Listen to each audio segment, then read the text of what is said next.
first stop and connects beautifully well.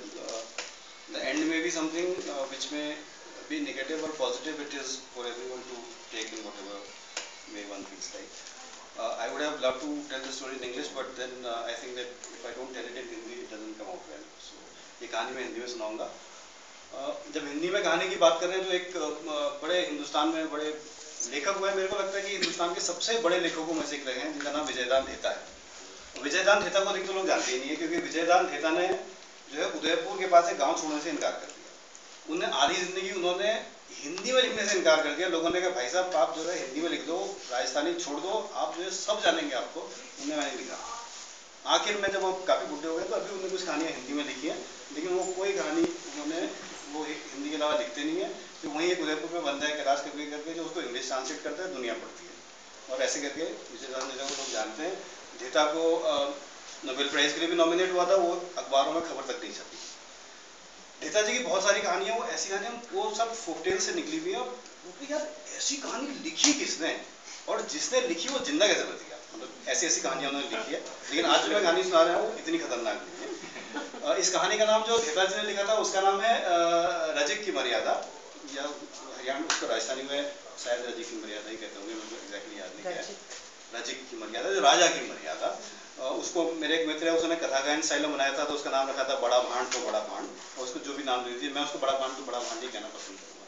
तो ये कहानी भांड की है.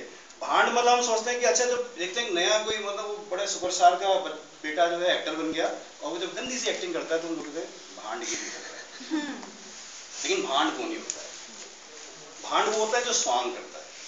और हम जब स्वांग करते हैं तो हम बोलते हैं कि अच्छा वो एलएसी प्रॉब्लम बंदा आगे बोल तो रहा था लेकिन he is not walking the talk. स्वांग कर रहा है. लेकिन स्वांग उसको भी नहीं कहते हैं. स्वांग रमने को कहते हैं. जैसे सूफी में कहते हैं कि फना हो जाना, जैसे हिंदी में बोलते हैं रम जाना. जब आप उस चरित्र में इतने घुस जाते हैं कि आप वही हो जाते हैं, उसे स्वांग कहना कहते हैं. और जो वो स्वांग रचता है उसे भांड कहते हैं. भांड की प्रथा जो है वो फारस से, पर्शिया से इंडिया आई थी. वो राजस्थान और पंजाब और हरियाणा में हुई थी. भांड प्रथा यहाँ तक कि कश्मीर में पहुंची. और भांड पथेर करके उसे कहते हैं, वो अभी भी वहाँ प्रचलित है. और अभी भी वो मॉस्क में होती है, सूफी दरगाहों में होती है.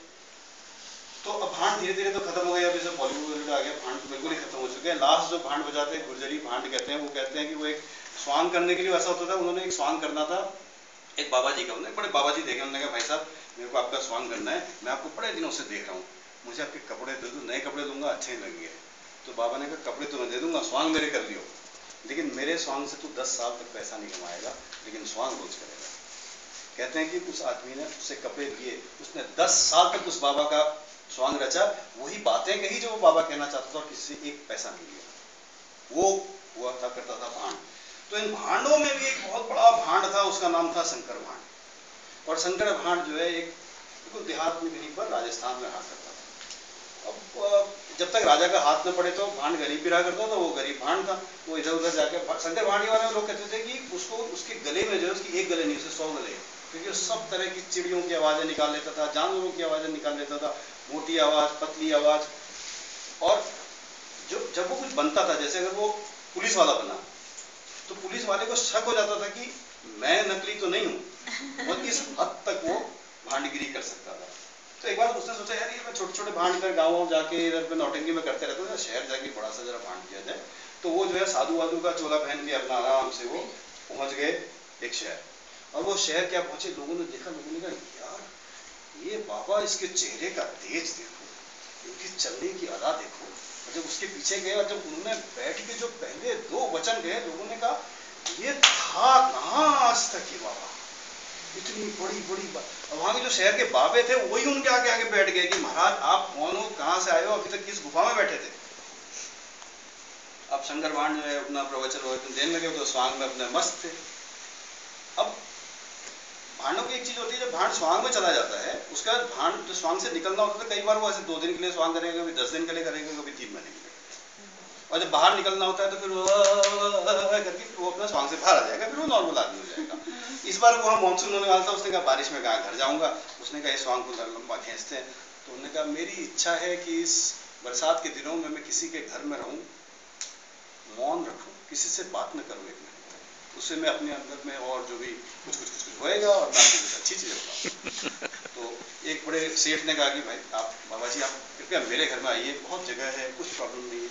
तो वो उसको तो बाहर स्वांग में था, लेकिन उसको भी आराम परस्त था ही, तो उसके साथ चला गया। उसके घर में एक अच्छी सी जगह बना दी गई, वहाँ चुपचाप से वो बैठ गए। महीना भर बीत गया, महीना भर बेटे वहाँ पर बैठे हुए थे, तो बीच बीच में वो ध्यान सच में करने लगा। अब जो है कि बहुत ही घटिया किस्म का आदमी भी जब ध्यान करता है और चुपचाप बैठे रहता है, तो उसके दिल में बड़े अच्छे विचार आते हैं। तो उसके दिल में बड़े अच्छे अच्छे विचार आने लगे। और बीच में उसने एक बार एक दिन ऐसे सुबह आँख खोल के देखी, तो सामने देखा बहुत सारी थालियां रखी हुई, सोना चांदी कुछ कुछ रखा हुआ है। 1 महीने बीत चुके थे और जो ये सन्नाटे का समय था निकल चुका था। बोला भक्तजनों ये सब क्या है? तो वहाँ जो जो सेठ का आया था, सेठ ने कहा बाबा जी आपके संगत में जब से मैं रह रहा हूँ, मेरा जीवन धन्य हो गया। मैंने ये एहसास किया कि इस धन को कमाने के लिए मैंने कितने गंदे काम किए, कितनों को परेशान किया है, कितनों को लूटा है। और उन क्षणों को जो मैं अपने परिवार के साथ बिता सकता था, अपने दोस्तों के साथ बिता सकता था, कुछ भला कर सकता था, मैंने यही सोचने में लगा दिया कि किसको और लूटूं, कैसे और कमाऊं। आज मैं मुक्ति चाहता हूँ। ये सब धन आपने शंकर भांड की तो क्या है यार। लेकिन अचानक उसके अंदर का महात्मा जाग गया, स्वामी ये। तो उसने सेठ से कहा देखो ये सब तुम्हारे शरीर का है, अपने शरीर का मैल मुझे दे के मुझे क्यों गंदा करते हो? इसको कहीं ठिकाने लगाना तुम लगाओ। सेठ जी बोले महाराज अगर ठिकाने लगाना होता अभी तक लगा चुका होता, कुछ और सोच चुका होता, कृपया करके इसको आप ही ले जाइए, आप कुछ कर देना, आप किसी को दे देना, आप जो भी करना है इसको करना, मुझे मालूम है आप इसका दुरुपयोग कर ही नहीं सकते क्योंकि आप महात्मा है। उसने कहा मुझे मंजूर नहीं, मैं आपका धन लेकर कहीं नहीं जा सकता हूं। मैं बड़ी तपस्या के बाद इस स्थिति में पहुंचा हूं कि मैं किसी चीज को ठुकरा सकता हूं, किसी क्षण को ठुकरा सकता हूं, किसी धन को ठुकरा सकता हूं, और मैं इन चीजों को छूकर या क्षण भर के लिए इसका जो है स्वामित्व लेकर मैं अपने मन को अब खराब नहीं कर सकता। कृपया करके आप अपना पाप खुद अपने आप से उसको जहां भी स्वाहा करना है करें। और फिर तो बात क्या थी, वो तो और बड़ा बाबा बन गया। सेठ बोला आज तक मैंने ऐसे ऐसे बाबा देखे हैं, मेरा थूका हुआ चाटने को तैयार हो जाते हैं, और ये आदमी मैंने सारा कुछ रख दिया, इसने दिया नहीं, यार ये बाबा कहाँ से है? आज तक तो ऐसा बाबा देखा नहीं। बड़े बड़े बाबे होते हैं, उनको बोलो तो कहते हैं ठीक है हम पैसा नहीं लेंगे, चलो दे दो कोई बात नहीं, मंदिर बना देंगे। मतलब आया माया करके नहीं लेते हैं। ये तो मतलब बहुत ही बड़ा कोई बाबा है, आज तक दर्शन ही नहीं हुए। तो सब और बैठ गए, भजन कीर्तन होने लगे, और तब तक स्वांग का समय निकल चुका था। शंकर भांड ने मुंह थपथपाया, हाथ ऐसे किया, बोला मैं शंकर भांड हूँ। तो सब सुन, बाबा जी को ये किया मतलब कोई भगवान देवता वेवता आ गया, भगवान मतलब अचानक इनका दिमाग फिर गया, क्या हो गया कि ये शंकर भांड हूँ तो क्या मतलब बाबा जी ये कौन सा रूप दिखा दे रहे हैं, अब आप कौन सा ये जो नया ब्रह्मांड हमें दिखाने वाले हैं, ये कौन सा नया ज्ञान देने वाले हैं? तो ज्ञान नहीं देने वाला हूँ जी, मैं सही में भांड हूँ, मैं तो स्वांग कर रहा था, बाबा का स्वांग कर रहा था, आप लोगों ने मेरी बातें सुनी, बड़ा अच्छा लगा, अब समय आ गया है कि जो है मेरा जाने का समय आ गया है, आप मेरे को दक्षिणा दे दीजिए, मैं जाऊँ। किसी को विश्वास ही नहीं हो। सेठ बोल रहा नहीं, अब कहना क्या चाहते हैं जी बताइए। मैं कुछ नहीं कहना चाहता हूँ यार, मैं भांड हूँ, मेरे को जाना है। आपकी बात में कुछ बहुत गहराई है, आप बताइए हमें, आप कहना क्या चाहते हैं? क्या हमारे अंदर कोई भांड छुपा है? बहुत सारी बातें हुई, लेकिन भांड तो निकाल, मैं समझा रहा हूँ। आखिर अपना ऐसे बाहर निकाला, बस देखो शंकर भांड पापा ने लिखवाया था बचपन में बताया हुआ, भांड हूँ। मैंने सोचा शंकर भगवान आए, ये तो शंकर भांड निकला। सेठ का गुस्से के मारे हालत खराब, लेकिन फिर भी सेठ अपने आप के अपने अंदर इस बात को कि अंदर वो ये महसूस नहीं करना चाहता कि कोई मैं इतना बड़ा सेठ सबको बेवकूफ बना देता है, भांडा के मेरे को बेवकूफ बना गया। तो उसने भाई साहब ऐसा है तो तुम वो हो, शंकर भांड हो, मैंने तुमको महात्मा बना दिया, अभी भी आपके पास मौका है, ये धन समेट के निकल लो, मेरा मुक्ति का मार्ग मिल जाएगा। शंकर भांड ने कहा मेरा कर्म और धर्म ये कहता है कि मैं स्वांग के दौरान दिया हुआ कुछ भी सामान ग्रहण नहीं कर सकता हूँ, मैं आपसे कुछ मांग नहीं सकता, आप जो देंगे मैं उसको ग्रहण करूंगा, बिना सवाल किए चले जाऊंगा, वही मेरा कर्म है, वही मेरा धर्म है, इसके आगे कुछ नहीं हो सकता। मैं सोच ले, मैं हो सकता है खाली हाथ भेज दूं, मैं जी महाराज आप खाली हाथ भेज दो कोई, लेकिन मैं आपसे कुछ ले नहीं सकता, क्योंकि देते तो बहुत लोग हैं जो मजा है वो लेने में, और मुझे कुछ करके लेने में वो मजा है। मैं उस आनंद को मैं किसी को नहीं दे सकता। आप जो देना है। सेठ को बड़ा गुस्सा आया, सेठ ने उसके हाथ में 5,000 रुपया रखी, ले कर 5,000 रुपया, अब निकल ले। मतलब महाराज आपके वहाँ तो ये 5 सोने की सर्फियाँ होंगी, मेरे लिए तो 5,000 है। और ये कहकर शंकर भांड उसको लेके बाहर गया। उसने बाहर जाके, उसको मालूम था बीवी बच्चे उसका इंतजार कर रहे होंगे, उसने साड़ी खरीदी अपनी पत्नी के लिए, उसने घर के लिए खाना खरीदा, बच्चों के लिए खिलौने खरीदे, और फिर वो अपने गांव की ओर चला गया। तो अपने गांव पहुंचा, 15-20 दिन अपने परिवार के साथ रहा। लेकिन कलाकार आदमी है, प्रोफेशनल आदमी है, उसको जाके बाहर कुछ करना है, कि सरकारें हिलानी है, तो वहां से निकला। और उससे यार उसको ये मालूम था कि अब शहर में लोग बड़ा जान चुके हैं कि शंकर भांड बहुत कमाल की चीज है। शहर के सब बड़े बाबाओं को और सारे जितने सेठ हैं उनको फेल कर चुका है। तो हमने कहा अब तो जी राजा के दरबार में जाने का वक्त आ गया। तो शंकर भांड उस दिन चले गए राजा के दरबार। अब वो जो राजा के दरबार पहुंचे तो हुआ क्या, राजा लोग तो ऐसे सुबह बैठ के फालतू की बातें करते हैं, नाश्ता वास्ता टाइट करके बैठे थे और बातें कर रहे थे। किसी ने कहा महाराज सुनो अगर गाँव में भूतनी आई है तो बड़ा परेशान कर रही, गाँव वालों को कह रहे थे। तो राजा बोले यार भूतनी को कैसे भगाएंगे, तो कोई इधर से आक्रमण होता तो मार डालते, भूतनी उतनी का चक्कर मत करो यार, ये तुम्हें देख लो मंत्री जी, मेरे को अचानक शंकर भांड हाथ में क्या बोला, महाराज जी शंकर भांड आया जी, नमस्कार। तो महाराज ये वो वही शंकर भांड, वो जिसने वो तो सेठ को बेवकूफ बनाया था, जी वही है। और शंकर जी आओ, बैठा दिया। तो उन्होंने कहा महाराज आज्ञा हो तो मैं आपको कुछ स्वांग रच के दिखाऊं। तो राजा बैठे सोचा क्या करूं क्या करूं। तो मंत्री के दिमाग में, मंत्री तो वैसे ही बहुत चालू होते हैं, राजा तो मतलब राजा सोचता है कि जब मिनिस्टर सोचता है मैं चोरी करूंगा, जुगाड़ तो ब्यूरोक्रेट करता है। तो राजा को था कि कुछ तो कराया जाए मजेदार। लेकिन ये जो मंत्री है, मंत्री ने बोला महाराज वैसे अभी जो डायन वायन की बात कर रहे थे, इसको डायन की नहीं बना देते। राजा ने कहा हाँ जी शंकर भांड ऐसा करो, डायन का स्वांग रचो। शंकर भांड तुरंत खड़ा होकर बोला महाराज ऐसी चीजें मत। जब मैं स्वांग रचता हूँ तो मैं क्या होता हूँ मुझे नहीं पता, आप मुझे डायन बनाओगे मैं डायन बन जाऊंगा, और जब मैं डायन बनाऊँ मैं कुछ भी कर सकता हूँ। मेरे लिए क्या राजा क्या रंग, मैं किसको मार दूं, किसका खून पी जाऊं, किसका सीना फाड़ दूं, मुझे नहीं पता, मैं कुछ भी कर सकता हूँ। आप मुझे कुछ और करा लो, बस चोरी चकारी का स्वांग न कराओ, और ऐसे स्वांग न कराओ जिसमें किसी का नुकसान हो जाए। तो राजा ने कहा डर गए, उधर हुए सेठ मिल गया, उसको बेवकूफ बना लिया तुमने बाबा बन के, और हमारे सामने करने से घबराते हो। तो नहीं महाराज जी मैं सही में बता रहा हूँ, कोई मर जाएगा, किसी दुख दर्द हो जाएगा, मैं ये नहीं चाहता हूँ, कुछ और बनवा दो, बस मुझे डायन मत बनने दो। तो मंत्री बोला राजा को ऐसी बेवकूफ बना रहे हो, वैसी बड़ी तुम्हारी हवा हो गई है, यहाँ पैसा कमाने आए हो, और जो राजा जी कह रहे हैं तुम मानने को तैयार नहीं। तो उसने मंत्री की तरफ देखा, महाराज मैं वो नहीं बोल रहा हूँ, कल को किसी की मृत्यु हो गई तो आप ही मुझे सजा दोगे, तुम राजा से ऐसे अड़ रहे हो। तो राजा कह रहा है कि स्वांग रचो, और स्वांग में तुमसे कुछ हो गया तो राजा जाहिर सी बात है कुछ नहीं करेगा। तो उसने कहा महाराज लेकिन हो गया तो तुरंत क्या तुमको लिख के चिट्ठी में दे क्या, राजा जी ने कह दिया तुम्हें कुछ नहीं होगा, तुम ये स्वांग करो तो तुम ये स्वांग करो। इस पर शंकर भांड ने बोला महाराज मैं कल सुबह आपकी आज्ञा है इसलिए ये स्वांग रचूंगा, पर अभी भी जैसे हर चीज को क्षण चाहिए होता है, एक पौधे को बड़ा होने के लिए समय चाहिए, एक फूल भी खिलने से पहले सोचता है, एक पत्ता गिरने से पहले सोचता है। आज शाम तक अगर आप इस बात पर विचार कर सकें और चाहें कि मैं जो है भांड न बनूं, मैं इसका मतलब चुड़ैल का या डायन का स्वांग न करूं, तो कृपया आप वहाँ खबर भिजवा दीजिएगा, मैं कल को ये नहीं करूंगा, नहीं तो फिर रहे तो राजा की आज्ञा मुझे माननी पड़ेगी। और ये कहकर शंकर भांड वहां से चला गया। राजा क्या, राजा ने ऑर्डर पास कर दिया, मस्त, कोई मतलब नहीं। अगले दिन सुबह बैठे, लोग सोचे साथ शंकर भांड आएगा, गाँव शहर में बात फैल चुकी थी, यार शंकर भांड सुना डायन बनने आया है, राजा ने कहा डायन बनने को।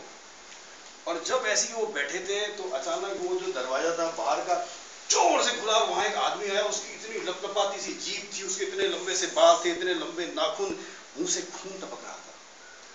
मंत्री डर गए, उनको लगा ये डायन के शंकर भांड के चक्कर में असली डायन हमको मारने आ रही है, वो उधर से भागने लगे। तब अचानक किसी ने नहीं शंकर डायन है, शंकर भांड ने डायन का रोल कर रहा है। और शंकर भांड अंदर आके चीखने चिल्लाने लगा, इधर दौड़े उधर दौड़े, अपने मतलब नाखून से अपने को चीखने लगा। लोग तब सत्ते में आ गए, लोगों ने कहा यार ये तो गड़बड़ हो गई। और तब उन्हें याद आया, उसने कहा था मेरे हाथ से किसी की हत्या भी हो सकती है। सब लोग भागे वहां से। वो राजा जो हर जगह पालकी में जाता था, किसी तरह से टुड़ुक टुड़ुक करते वो भी वहां से निकल गया। एक आदमी जो वहां से नहीं निकला, तो जो राजा का साला था, वो या फिर सोया रहता था या जगा रहता था, तो पीता रहता था, और सुबह सुबह पी के टुल्लो के बोतल लेके जैसे डायन को देख रहा था। समझ में नहीं आया, डायन उसकी ओर भागी, वो तो नशे में चूर, उसको डर तो लगी लेकिन वो ऐसे गिरे खड़ा रह गया। डायन उसके ऊपर कूदी, उसने उसी का सीना फाड़ दिया, और सीना क्या फाड़ा, नीचे से खून की एक पूरी धारा निकली। अपने जीभ से उस खून को निकालते हुए, लगाते हुए, उस खून को पीते हुए, उस आदमी को मारते हुए शंकर भांड खड़ा हुआ। उसने हल्के से अपना गाल थपथपाया, हाथ ऐसे किया, तो चारों तरफ देखा आज उसका स्वांग देखने वाला कोई था ही नहीं। तब देखा उधर वो पीछे खंबे के बगल से ऐसे करके राजा जी देख रहे हैं, तो उनके समझ में नहीं आया क्या ये क्या हो गया। और धीरे धीरे जब लोग अंदर आने लगे, सब सकते में था, सन्नाटा छाया हुआ था, कोई कुछ नहीं बैठ रहा था। अचानक जोर से चिल्लाने की आवाज आई, देखा बाल बिखराए हुए राजा की पत्नी भागी चली आ रही है, बोला मेरे भाई को मार दिया, भाई को मार दिया, और वो उसके भाई के ऊपर, लाश के ऊपर जाके रोने लगे। राजा भी चुपचाप आके खड़ा हो, क्या बोलता, उसी ने हुक्म दिया। और रानी है, पत्नी का अधिकार होता है, वो कुछ भी कह सकती है। तो उसने कहा जब तक इस आदमी को सजा नहीं मिलेगी मेरे भाई को मारने की, मैं एक बूंद पानी नहीं। और ये कह के वहां से दन दन दन करते अपने को बोलने चले गए। अब राजा खड़ा परेशान, यार अब क्या करूं, इसने तो कहा ही था कोई मर गया तो मर गया, और ये निठल्ला वैसे तो अच्छा ही वो मर गया, अपने के हाथ में बिल बढ़ा रहा था, लेकिन अब रानी का क्या। राजा जी का दरबार लगा, सब लोग बड़े चुप। मंत्री ने कहा साहब जी चढ़ा दो सर। राजा ने कहा यार नाम तो मेरा खराब होगा ना, लोग कहेंगे पहले तो राजा वादा खिलाफी कर रहे थे कि उससे पहले बोला था नहीं मारूंगा, फिर मार दिया। ऐसी बातें चलती रही। शंकर भांड खड़ा रहा, हाथ जोड़ के उसने कहा महाराज आप लोग जो कहना चाहते हैं मैंने तो पहले ही कह दिया था, कुछ भी हो सकता है, मैं झूठ नहीं बोल रहा हूँ, मैं तो जो काम करता हूँ उसमें रम जाता हूँ, वो मैं था ही नहीं, मैं तो चीटी भी नहीं मारता। लेकिन कोई मानने को तैयार नहीं था, कोई हल नहीं निकल रहा था। वो पूरा दरबार लगा हुआ बिल्कुल मनमोहन सिंह की मंत्रिमंडल की तरह से, और वहाँ कोई मतलब नया विचार निकल नहीं पा रहा था कि क्या जाए। तो जब कोई विचार नहीं निकल पाता है, तो जो वहाँ सबसे एक चालू किस्म का कोई आदमी किसी कोने से निकल के आता है, और यहाँ पर जो निकल के आया वो निकल के आया राजा का नाई। बोला महाराज एक बात कहनी थी। मैंने कहा ये दिन आ गए, नाइयों से भी पूछना पड़ेगा आपको क्या है। मैंने कहा है बताओ, जी आपके कान में, आओ जी कान में। तो आया नाई और उसके कान में बोला महाराज आपका साला तो मर गया, सती प्रथा तो है, इसको बोलो सती का स्वांग कर ले, मर जाएगा। राजा की आंखें खुल गई, राजा को यार इतने बड़े मंत्री बैठे मेरे निठल्ले, इनको कोई आइडिया नहीं आया, ये नाई ने मतलब ऐसा शानदार आइडिया दिया।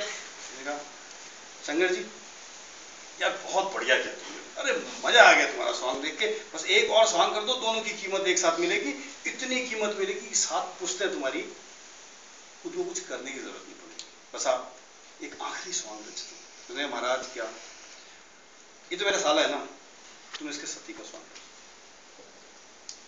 शंकरभाण चुपचाप हाथ जोड़कर खड़ा रहा, उसके समझ में नहीं आया मैं क्या बोलूं। उसका मतलब दिमाग सुन्न हो चुका था, उसे समझ में नहीं आता लोग कैसे सोचते हैं, क्या सोचते हैं। उसने चुपचाप से अपना सिर झुकाया। तो राजा ने कहा तुम्हारी कोई कीमत है जो तुम चाहते हो कुछ किया जाए। कि मैं तो जी इतना ही चाहता हूँ कि अगर मैं किसी भी स्वांग के बाद न रहूँ तो मेरी राखों को एक लोटे में मेरे घर पहुंचा देना, और मेरे बच्चों से कहना मैं वो करते हुए मरा जो मैं करना चाहता था, मैंने ईमानदारी से वो किया, और तुम भी उसको करते हुए कभी मत भूलना। ये कहकर शंकर भाण वहां से अपने परिवार से मिलने चला गया। पूरे शहर में बात फैल चुकी थी कि वो राजा के साले को मार चुका है, और उसको सती बनने का हुक्म दिया जा चुका है, और वो कल सती का स्वांग करने वाला है। सट्टा लगने लगा था शहर में, बिल्कुल फिक्सिंग होने लगी थी कि कल शंकर भाण सती होगा नहीं होगा। राजा मतलब डायन बनना एक बात है, आपने जो है एक महात्मा बन के एक स्वांग करना एक बात है, एक जानवर बन के स्वांग करना एक बात है, अपनी जान दे देना।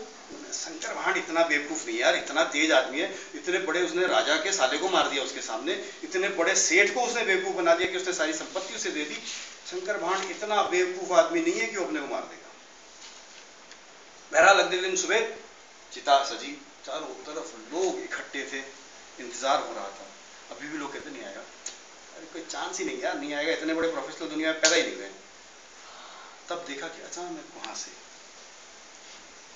धीरे धीरे हाथों में एक थाली ली जिसमें टीका वगैरह कुछ कुछ था, गले में मंगलसूत्र दिखाई दे रहा था। उसकी जो छत सिर में घूंघट थी वो इतने नीचे थी कि उसका चेहरा दिखाई नहीं दे रहा था। जो वहाँ रागीर से देखना चाह रहे थे कि जो नौटंकी देखने आते हैं वो छुप छुप के ऐसे देख रहे थे कि यार चेहरा दिख जाए कि शंकर भांडी है, वो तो किसी और को भेज दिया, लेकिन उसका चेहरा दिखाई नहीं दिया। वो जो महिला थी वो जाने कौन थी, वो टुक टुक टुक टुक करते हुए आई, इधर पे चिता जली, जैसे ही उसमें एक बाल्टी चंदन की लकड़ियां थी उसके ऊपर लाश रखी हुई थी, उसके ऊपर एक बाल्टी घी डाली गई और जब धू धू करके आग जलने लगी तो बिना हिचके बिना कुछ कहे ये औरत जाके उस आग के ऊपर बैठ गई और देखते ही देखते धुएं में सब कुछ गायब हो गया। शंकर भांड के घर में उस समय उसकी माँ, उसकी पत्नी और उसके बच्चों के सामने 3 सिपाही खड़े थे जिनके हाथों में 3 तस्तरियां थी जिनमें सोने भरे हुए थे। उन्होंने कहा राखों का लोटा कल सुबह आएगा।